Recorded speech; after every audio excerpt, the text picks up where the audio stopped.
തിരുവല്ല നഗരസഭാ കൗൺസിൽ യോഗത്തിൽ അഴിമതി മറയ്ക്കാൻ UDF ഭരണസമിതി മാധ്യമ വിലക്ക് ഏർപ്പെടുത്തിയെന്നാരോപിച്ച് തർക്കം. കൗൺസിൽ റിപ്പോർട്ട് ചെയ്യാനെത്തിയ മാധ്യമങ്ങളോട് ചെയർപേഴ്സൺ ഇറങ്ങിപ്പോകാൻ ആവശ്യപ്പെട്ടതോടെയാണ് തർക്കം ആരംഭിച്ചത്.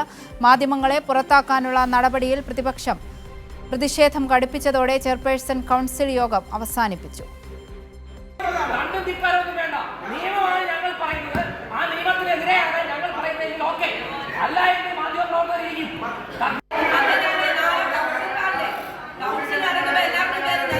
കൗൺസിൽ യോഗത്തിന് റിപ്പോർട്ട് ചെയ്യാനെത്തിയ മാധ്യമപ്രവർത്തകരോട് ചെയർപേഴ്സൺ എസ് ലേഖ ഇറങ്ങിപ്പോകാൻ ആവശ്യപ്പെടുകയായിരുന്നു. നഗരസഭയിലെ കുട്ടികളുടെ പാർക്ക് സംബന്ധിച്ച അഴിമതി ചർച്ച ചെയ്യാൻ പ്രതിപക്ഷം തയ്യാറെടുക്കുന്നതിനിടയിലായിരുന്നു ചെയർപേഴ്സന്റെ മാധ്യമ വിലക്ക്. ഏറ്റവും വലിയൊരു അഴിമതിയാണ് കുട്ടികളുടെ പാർക്കുമായി ബന്ധപ്പെട്ടുണ്ടായിട്ടുള്ളത്.